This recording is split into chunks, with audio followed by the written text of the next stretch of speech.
नमस्कार। बड़ी बहस छत्तीसगढ़ में आप सभी का बहुत स्वागत है। मैं हूं विवेक पांडे आपके साथ।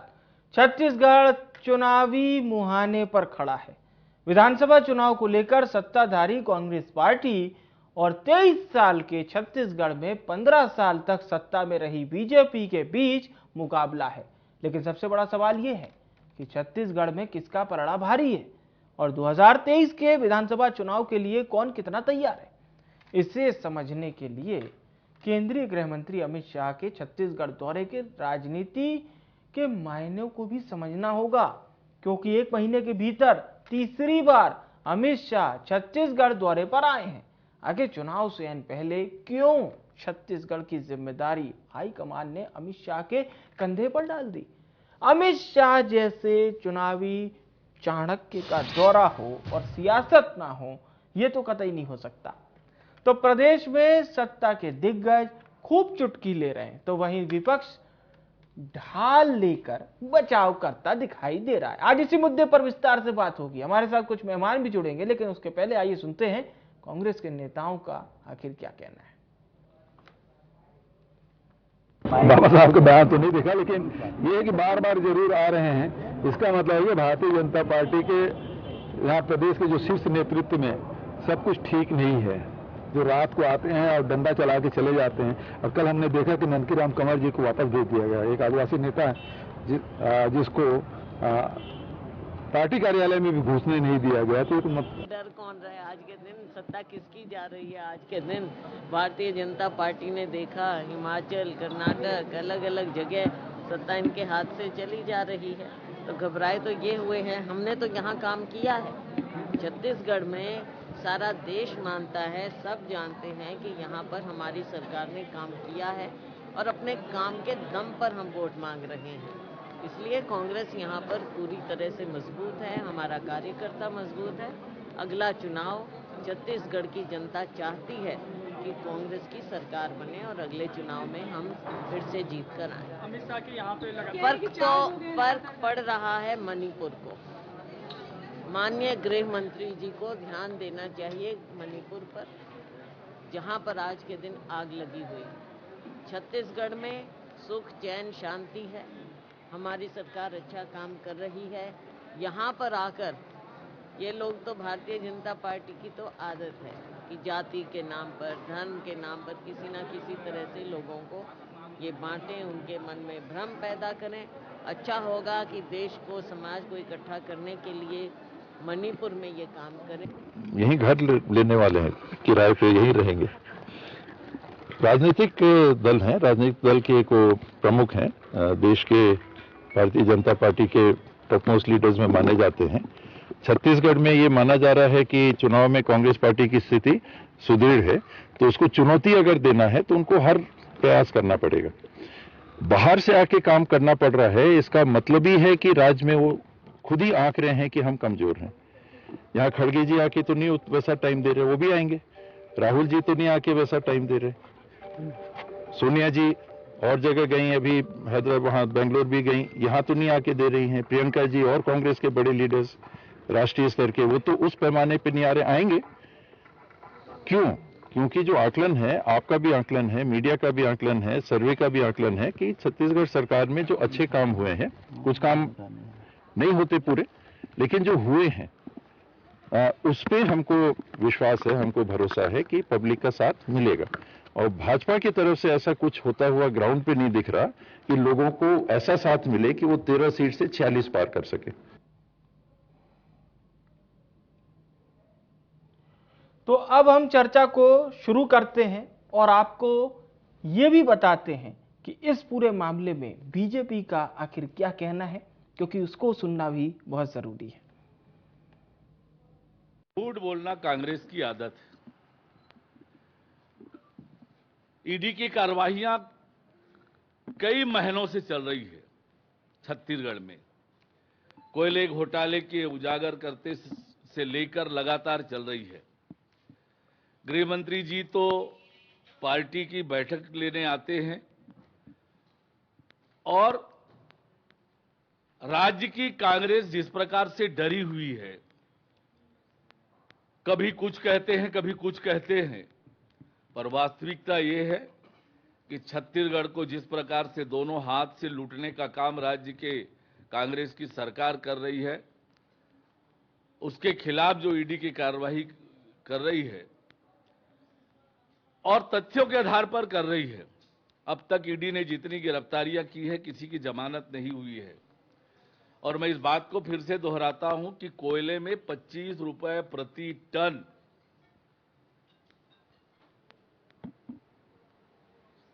दलाली की जा रही है, वसूली जा रही है, ये तो आम लोगों को पता था।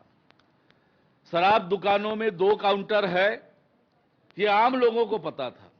जब आम लोगों को पता है तो ईडी को भी पता चलेगा, और ईडी को पता चलेगा तो निश्चित रूप से कार्यवाही करेगी। अब अमित शाह से इतना क्यों डरने लगे? अमित शाह तो आएंगे, हर हफ्ते आएंगे।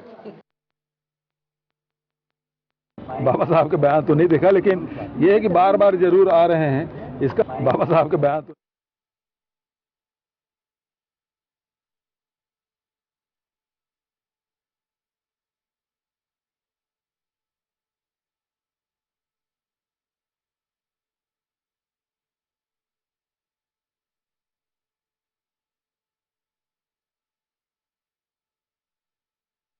तो चर्चा को हम शुरू करते हैं। 2 खास मेहमान हमारे साथ चर्चा पे जुड़ चुके हैं। प्रकाश मणि वैष्णव जी कांग्रेस पार्टी के प्रवक्ता हैं और रविंद्र सिंह जी भारतीय जनता पार्टी के प्रवक्ता हैं।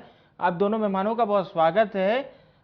रविंद्र सिंह जी, सवाल आप लोगों से पूछा जा रहा है कि एकदम से ऐसा क्या हो गया कि अमित शाह जी भारतीय जनता पार्टी के, अगर हम क्रिकेट की भाषा में बात करें तो इस समय वीरेंद्र सहवाग तो वही हैं और सचिन तेंदुलकर कौन है आपको पता है। खैर वो दूसरी बात हो जाएगी। तो अमित शाह जी का इतना दौरा छत्तीसगढ़ में क्यों हो रहा है, ये कांग्रेस पूछ रही है।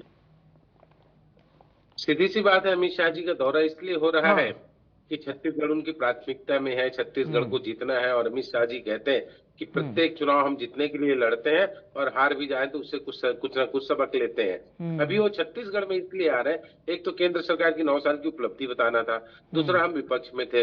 निश्चित रूप से हमारे कार्यकर्ताओं को रिचार्ज करने तो आ रहे हैं, अपने नेतृत्व का, अपने अनुभव का लाभ देने के लिए भी वो आ रहे हैं। कांग्रेस को इसमें बहुत ज्यादा चिंता करने की आवश्यकता नहीं है, क्योंकि छत्तीसगढ़ में भारतीय जनता पार्टी की जो इकाई है अपने आप में बहुत स्थायी रूप से मजबूत है। इसको तोड़ पाना बहुत मुश्किल है।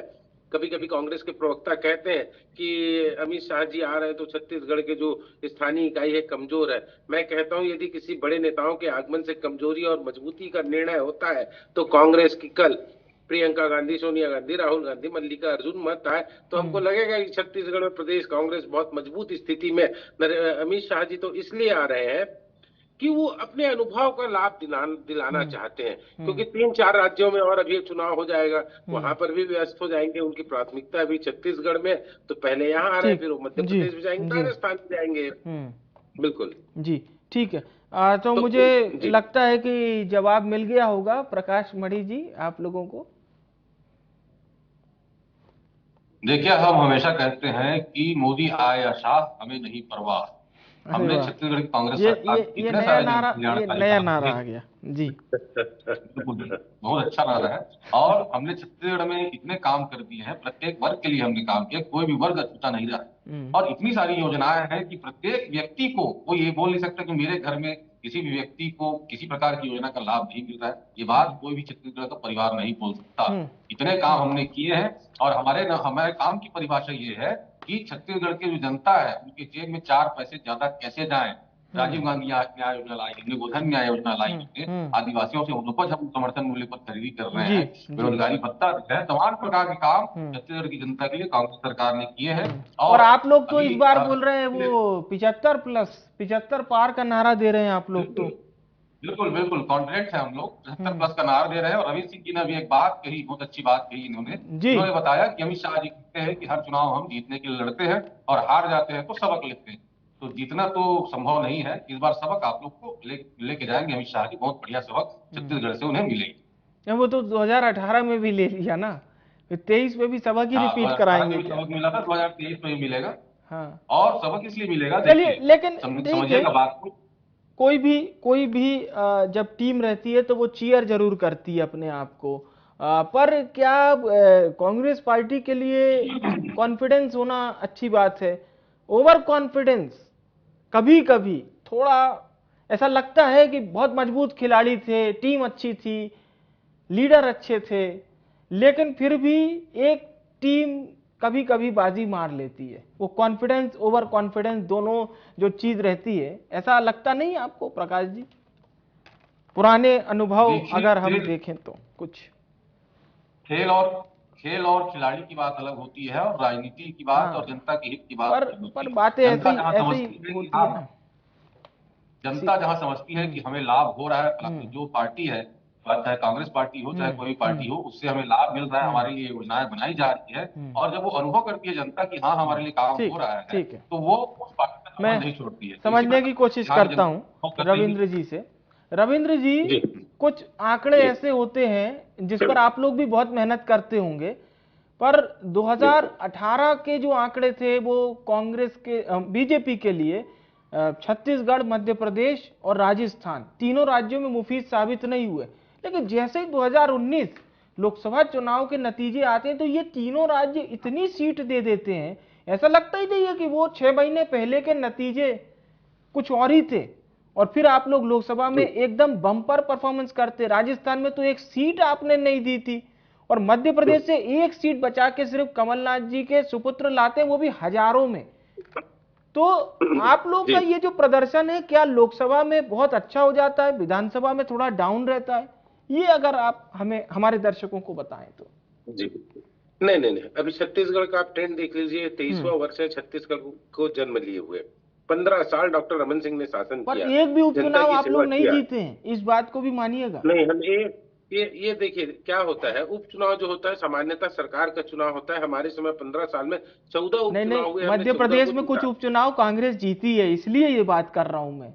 आपको जानकारी नहीं, छत्तीसगढ़ में तो जीती है सर, क्योंकि छत्तीसगढ़ में रविंद्र जी की पार्टी अपोजिशन में, इसलिए मैं पूछ रहा था जी। नहीं, मैंने 14 उपचुनाव की बात की, वो भी 15 साल में, जिसके पूरा हमने जीता। एक रेणु जोगी वाला कोटा हारे थे। सामान्यतः स्थानीय निकाय के चुनाव जो होते हैं और उपचुनाव जो होता है, तो खैरागढ़ भी तो हारे, खैरागढ़ भी लेटेस्ट देख लीजिए। मैंने तो अभी का बोल रहे हैं, 5 साल का बोल रहे हैं, इसीलिए मैंने बोला 5 साल में कांग्रेस के पास चली गई उपचुनाव, और हमारे सरकार में 15 साल में 14 उपचुनाव हुए, हमने सबको जीता, एक कोटा को छोड़ के। बहुत साफ गोई से बोल रहा हूँ कि उपचुनाव स्थानीय निकाय के चुनाव होते हैं सत्तासीन सरकारों को। और नगर निकाय चुनाव देख लीजिए, नगर निकाय चुनाव, वही मैंने कहा ना, सरकार है ना कांग्रेस की, उसके बाद सरकार आने के बाद चुनाव हुए, तो लोग सोचते हैं चलो सरकार के साथ चले, वो उसमें कोई बहुत बड़ी बात। नगर निकाय चुनाव में भी पूछा, एक चीज आपने पूछा, नहीं, सुनिए तो आदरणीय, यूनिट टेस्ट में पास होना बहुत जरूरी रहता है, तब हम जब मेन एग्जाम होता है ना उसमें अच्छा परफॉर्मेंस करते हैं।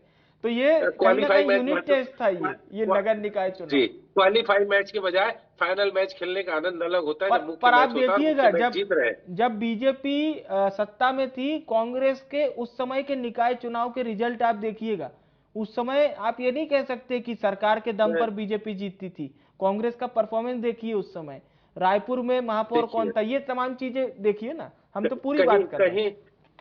कहीं कोई दिक्कत नहीं है, सत्ता में हम रहे, हम हमेशा मतलब 46 से ज्यादा सीट लाए, 15 साल की हमारी सरकार थी। और दूसरी बात, अभी आप एक चीज पूछ रहे थे, लोकसभा में परफॉर्मेंस आपका इतना अच्छा क्यों हो जाता है, विधानसभा में क्या होता है? अरे 3 बार तो हमने विधानसभा में शानदार किया, और मध्य प्रदेश, राजस्थान और छत्तीसगढ़ में क्यों लोकसभा में बहुत अच्छा परफॉर्मेंस हुआ, मैं बता रहा हूँ उसका भी कारण, कि यहाँ जब 6 महीने बाद जब सरकारों के कामकाज को देखे तो जनता को लगा रहे इनके झूठे भ्रम पत्र में हम आ गए, इनके झूठे घोषणा पत्र से भरमा गए, बरगला गए, इसलिए उन्होंने एक सबक के रूप में लोकसभा में मोदी जी को जो सीट दिया उससे कांग्रेस धाराशायी हो गई। अब रही बात, मणि जी बोल रहे थे सभी वर्गों का एक कर रहा, उन्होंने 3 योजनाओं का ध्यान दिलाया, एक गोधन न्याय योजना का दिलवाया, दूसरा उन्होंने दिलवाया समर्थन मूल्य का, तीसरा बेरोजगारी का। तीनों का जवाब दे देता हूँ। अभी गोधन न्याय योजना में सौरभ सिंह जी ने विधानसभा में पूछा कितना गोबर बिका, तो उन्होंने बताया कि 17 करोड़ का गोबर बिका, 17 करोड़ का हमने उसके प्रोडक्ट बेचे, जबकि खरीदे कितने का, 240 करोड़ का। तो आपके पास 229 करोड़ का स्टॉक होना चाहिए था। पूछे तो मंत्री जी बंगले झांकने लगे, उनके पास जवाब ही नहीं था कि 229 करोड़ गया कहां, क्योंकि गोबर तो इन्होंने खरीदा नहीं। एक परिवार की 3 महिलाओं से गोबर खरीदा इन्होंने 5,82,000 का। मजे की बात, उनके यहाँ गाय ही नहीं था, ना वर्मी कंपोस्ट का पता है, ना कुछ नहीं था। ऐसी इनकी गोधन न्याय योजना है। तो मैं बोलता हूँ ये गोधन के प्रति अन्याय योजना है, जिसके सूत्रपात भूपेश बघेल जी करते हैं। रही बात, इन्होंने कहा बेरोजगारी पे, बेरोजगारी पे 60 महीने का इनको भत्ता देना था, 2.5 महीने का भत्ता दिए।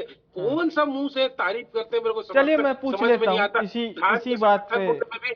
हम 80% पैसा इनको देते हैं और 90% प्रकाश जी से पूछ लेते हैं। तो प्रकाश जी, राजीव गांधी न्याय योजना हो या फिर वो 2,500 रुपए में धान खरीदना हो, तो आप लोग ये भी कहते हैं कि ये गेम चेंजर योजना है क्योंकि इसने दूर दराज के आदिवासी भाई के जीवन में परिवर्तन लाया, ऐसा आप कहते हैं। पर बीजेपी को कुछ दिखाई क्यों नहीं दे रहा? अगर आपने किसानों का भला कराया है, आदिवासियों का भला करवाया है, उनके जीवन में परिवर्तन लाया है, तब वो निश्चित तौर पर आपको चुन लेगा। अगर पर बीजेपी कह रही है साहब कि दिखा ज्यादा रहे, दे कम रहे या दे नहीं रहे। देखिए, जो भारतीय जनता पार्टी है उसे ये काम क्यों नहीं दिख रहे हैं, इसका बहुत बढ़िया मैं आपको बता देता हूँ। देखिए, कांग्रेस की परिभाषा काम करने की अलग है, विकास की परिभाषा कांग्रेस की अलग है, भारतीय जनता पार्टी की विकास की परिभाषा अलग है। भारतीय जनता पार्टी की विकास की परिभाषा ये थी, कैसे ही एक ही सड़क को बार बार बनाया जाए, कमीशन खाया जाए, कैसे बिल्डिंगें बनाई जाए, कमीशन खाया जाए। और हमारी जो परिभाषा है विकास की वो ये है कि जो गरीब आदमी है, जो किसान है, जो आदिवासी है, जो महिला है, उसके जेब में 4 पैसे ज्यादा कैसे जाएं, उस हिसाब से हम योजना बनाते हैं। इसीलिए हमने किसान न्याय योजना बनाई, हमने वनोपज जो है उत्पाद खरीदे समर्थन मूल्य पर, ये सब तमाम काम हम लोग करते रहते हैं। और भारतीय जनता पार्टी के जो आरोप रहते हैं वो सतही और बिल्कुल काल्पनिक ढंग के होते हैं। जैसे कि अभी भारतीय जनता पार्टी के प्रवक्ता रविंद्र सिंह जी खुद यहाँ पे बैठे, उन्होंने खुद एक बात कही कि विधानसभा में हाल ही में जो विधानसभा हुआ उसमें 17 करोड़ रुपए की खरीदी हुई है गोबर की। ठीक है, आज से 1 साल पहले इनके नेता बृजमोहन अग्रवाल, पूर्व मंत्री बृजमोहन अग्रवाल जी ने 1500 करोड़ के गोधन न्याय योजना में घोटाले का आरोप लगा दिया। 17 करोड़ की खरीदी अभी हुई है, अभी अंतरित हुई है 17 करोड़ की राशि, और 1 साल पहले 1500 करोड़ की घोटाले का आरोप लगा दिया। अच्छा, एक छोटा सा सवाल,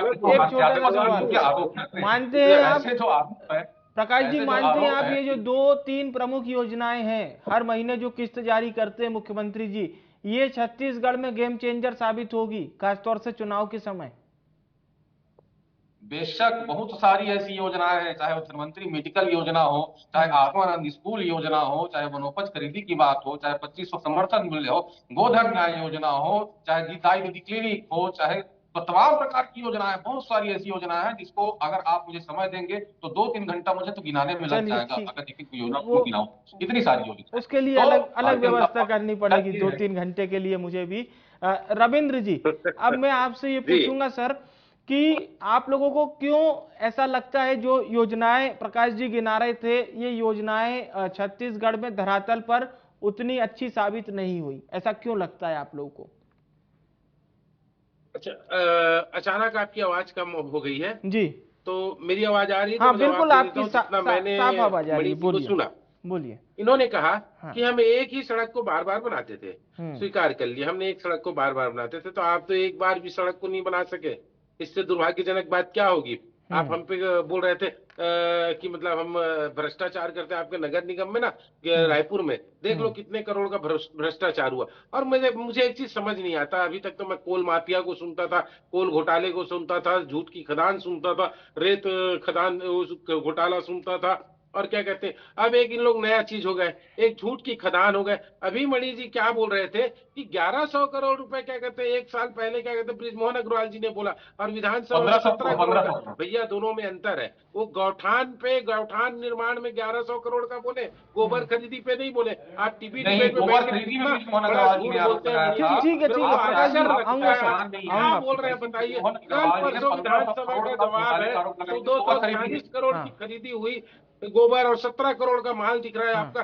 जो बृजमोहन अग्रवाल जी ने कहा वो 1100 करोड़ रुपए आपके गौठान निर्माण का हुआ, और आप यहाँ पर मतलब बोल रहे हैं 1100 करोड़ 1 साल पहले। अंतर तो समझ लो, फिर आप डिस्कस करना, फिर डिबेट करना। झूठों की खदान है आप लोग,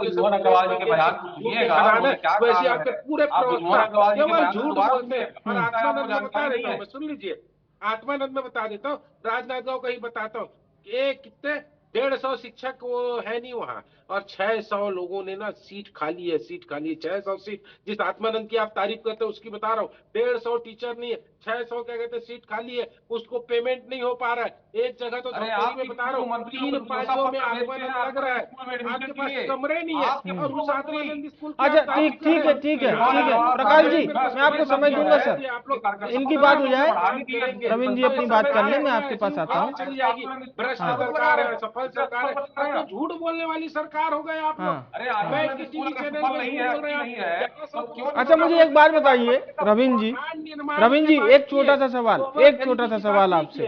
गोबर खरीदी रविंद्र जी। 247 का, तो कांग्रेस के प्रवक्ता लोग थोड़ा तो कम से कम शर्म लिहाज करके तथ्यों को बोलो। कितना झूठ बोलोगे आप लोग, ये इसीलिए। चलिए ठीक है, आपने डेटा की बात की है, तो अब प्रकाश जी से ही जवाब ले लेते हैं। प्रकाश जी, डेटा की बात कर रहे हैं रविंद्र जी, डेटा फैक्ट्स आप लोग क्या गलत बता रहे हैं? कोई डेटा फैक्ट्स नहीं है इनके पास, ये सब काल्पनिक डेटा फैक्ट्स हैं, और उसे के ढेर में सुई की तरह लोग मुद्दा कोसते रहते हैं, फिर भी इनको मुद्दा मिलता नहीं। और मैं आपको बता दूं, आत्मानंद स्कूल पर आरोप लगा रहे हैं, अलग होता है, अरे रविंद्र जी प्लीज एक बार उनको भी बोल लेने आप जो दीजिए, है आप दोनों सम्मानित जनों की बात जनता तक पूर्व पहुंचे। मंत्री है ब्रिजमोहन अग्रवाल, राजेश पुड़ा, ये लोग अनुशंसा पत्र क्यों लिखते हैं अपने कार्यकर्ताओं के बच्चों के लिए कि इन्हें एडमिशन देने की कृपा की जाए आत्मानंद स्कूल में? वो विफल है अगर, तो क्यों अनुशंसा पत्र लिख रहे हैं भाई? और जो आप बोल रहे हैं कि ब्रिजमोहन अग्रवाल जी ने कुछ और कहा था, आप एक बार और डिबेट को, आप एक बार और उनका बयान सुन लीजिएगा, आपको समझ में आ जाएगा कि उन्होंने गोबर खरीदी के लिए ही कहा था, उसी के लिए कहा था। तो भारतीय जनता पार्टी जो है ज्यादा मुगालते मत रहे। भारतीय जनता पार्टी सोच रही है कि इस प्रकार के भ्रम फैलाकर, इस प्रकार का झूठ फैलाकर, ये सब बातें आप सिर्फ टीवी डिबेट में कह सकते हैं, अखबारों में बयान दे सकते हैं। आप लोग जनता के बीच इन सब आरोप को भी लेकर जाएंगे ना, और जा भी रहे कुछ लोग, तो जनता इसे सिरे से खारिज कर देगी, क्योंकि ये सब काल्पनिक आरोप है। जनता जानती है कि घोटाला जैसे कोई बात हुई नहीं है, उन्हें तो लाभ मिल रहा है हर योजना का। तो वो क्यों आपकी बात का जवाब है भाई साहब? नहीं रविंद्र जी विधानसभा का प्रश्न का जवाब है। अभी वो 3 दिन पहले का है, मालूम आप ईडी के दम पर चुनाव लड़ना चाह रहे हैं, आप ईडी के दम पर जो चुनाव लड़ना चाह रहे हैं, कभी भी सफल नहीं हो पाएंगे आप। छत्तीसगढ़ की जनता जितना ज्यादा ईडी का छापा आप मरवाएंगे यहाँ पे छत्तीसगढ़ में कांग्रेस नेताओं के यहाँ, उतना ही ज्यादा जनता आपसे क्रोधित होगी, आपसे गुस्सा होगी, क्योंकि छत्तीसगढ़ की जनता भूपेश बघेल के चेहरे को पसंद करती है, कांग्रेस पार्टी के काम को पसंद करती है। आप जितना परेशान करने का प्रयास करेंगे ईडी के द्वारा, उतना ही ज्यादा जनता कांग्रेस की ओर झुकाव करेगी और आपसे उतना ही ज्यादा नफरत करेगी। हाँ ठीक है रविंद्र जी क्या बोलेंगे? जी, मैं देखिए सबसे बड़ी बात है, ये अभी भी मानने के लिए तैयार नहीं, विधानसभा के जवाब को ही नहीं मानते हैं, तो फिर किसका जवाब मानेंगे? इनको कानून व्यवस्था पे भरोसा नहीं, इनको संविधान के ऊपर भरोसा नहीं। अरे इनके विधानसभा में इनके मंत्री जवाब दे रहे हैं, उससे ये कर रहे हैं, कंफ्यूज हो गए, खुद बैठे हुए, और उसके बाद बोलते हैं कंफर्म कर लेना। देखिए मैं बता रहा हूँ इस सरकार की सफलता का राज क्या बोले टीएस सिंहदेव अभी 3 दिन पहले कि 36 जन घोषणा पत्र में हमने 36 बिंदु प्रमुख रूप से रखा था, 12 हमने पूरा कर लिया, 12 आंशिक रूप से होने जा रहा है, 12 की स्वीकृति नहीं हुई है। तो उन्होंने खुद बता दिया घोषणा पत्र का झूठा, और इस सरकार के मतलब झूठेपन को उजागर कर दिया। चलिए प्रकाश जी आप क्या कहना चाहेंगे? प्रकाश जी बड़ी प्रमुखता से उन्होंने कह दिया कि मात्र ठीक है रविंद्र जी प्लीज, ये आपके टीएस सिंहदेव जी का, और नहीं तो मैं गिना देता हूं, जन घोषणा पत्र में 2 साल का जो बोनस देने का वादा था वो दिया नहीं आपने, महिलाओं को 1,500 देना था वो दिया नहीं आपने, कर्मचारियों को नियमित करना था वो आपने किया नहीं, और आज चलिए था नहीं। समय इजाजत नहीं दे रहा सर, मैं आप दोनों को बहुत शुक्रिया करना चाहूंगा हमारे साथ चर्चा में शामिल होने के लिए, धन्यवाद। 2018 के परिणामों पर भी चर्चा हो रही थी और साथ ही साथ अभी क्या कुछ चल रहा है छत्तीसगढ़ में, इस पर हम लोग बात कर रहे थे। भारतीय जनता पार्टी के लिए साल 2018 के चुनाव के नतीजों को भुलाना उतना आसान नहीं है, लेकिन कांग्रेस के लिए भी उन्हीं नतीजों को वापस से 2023 में दोहराना क्या इतना आसान है? ये बात हम पूछने की कोशिश कर रहे थे, हमारे साथ जो प्रवक्ता जुड़े थे उनसे। बड़ी बहस में इतना ही, मुझे आने विवेक को दीजिए इजाजत, नमस्कार।